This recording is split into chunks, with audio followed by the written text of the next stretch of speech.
Aujourd'hui, nous commémorons la fête nationale qui a marqué bien des choses. La fin du cauchemar des Français, la liberté obtenue, l'achèvement de l'injustice, la victoire de bien des courageux. Cette journée nous permet de nous remémorer l'ardente bravoure et l'audacieux héroïsme qu'avaient nos ancêtres. La liberté et l'égalité, c'est que tous les citoyens sont égaux, c'est le symbole de la fin de l'injustice. La fraternité, c'est la solidarité. Mais ensemble, ces trois mots prennent un sens. La liberté sans l'égalité, eh bien, c'est la loi du plus fort. L'égalité sans la liberté, c'est tout le monde pareil, personne ne doit sortir du rang. La fraternité, seule, on ne peut pas forcer quelqu'un à être solidaire avec les autres. La liberté et l'égalité sans la fraternité, c'est un pays où chacun ne pense qu'à soi sans se soucier des autres. Moi, j'ai 12 ans et aujourd'hui, cette devise n'est pour moi que trois noms communs. Regardons autour de nous, à l'école ou dans la vie courante, racisme, la loi du plus fort, l'égoïsme et la crise sanitaire que nous vivons tous, où j'entends dire que ce n'est qu'une mascarade par certaines personnes, où l'on frappe pour un masque ou une place de parking. Voyons, n'est-ce pas abusé? Je sais que le monde des bisounours n'est qu'une utopie, mais cette devise, il faut nous en rappeler. Nos ancêtres se sont battus pour elle. Vous, parents et adultes, inculquez-nous-la pour nous guider et nous inspirer sur nos droits chemins. Et nous, enfants, faisons notre part, même si c'est difficile de changer nos comportements. Mais un petit geste d'entraide, un sourire, un bonjour, c'est déjà ça, non? Merci de nous avoir écoutés. Le 14 juillet, nous célébrons la République. Et à travers elle, notre mère patrie, la France.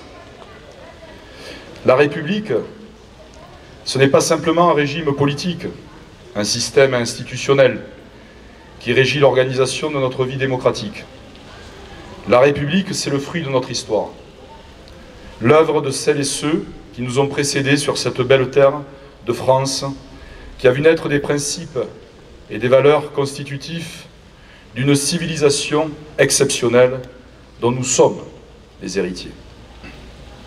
La République, ça a été dit, c'est ainsi la liberté, l'égalité, la fraternité et la laïcité. La liberté d'aller et venir en toute sécurité, en pouvant compter sur la protection de l'État, quel que soit le quartier où l'on réside. Cette liberté, on le voit malheureusement chaque jour en France, reste un combat. Un combat que mènent en première ligne les policiers, qui suscite plus que jamais notre respect et notre soutien, en ces temps où la barbarie de certains tend malheureusement à se banaliser. Il n'y a pas de vie sociale sans force de l'ordre. Il n'y a pas de liberté sans règles que l'on fait appliquer. La démagogie ambiante ne doit jamais nous faire oublier ces évidences. La République, c'est aussi l'égalité, l'égalité des chances. Celle qui autorise à chacun et à chacune d'envisager l'avenir avec enthousiasme. Celle qui fait du mérite le moteur de toute réussite. Cette égalité des chances, nous la devons à notre jeunesse, tout particulièrement en cette période de crise économique qui va rendre si difficile l'accès de chacun d'entre eux à un emploi.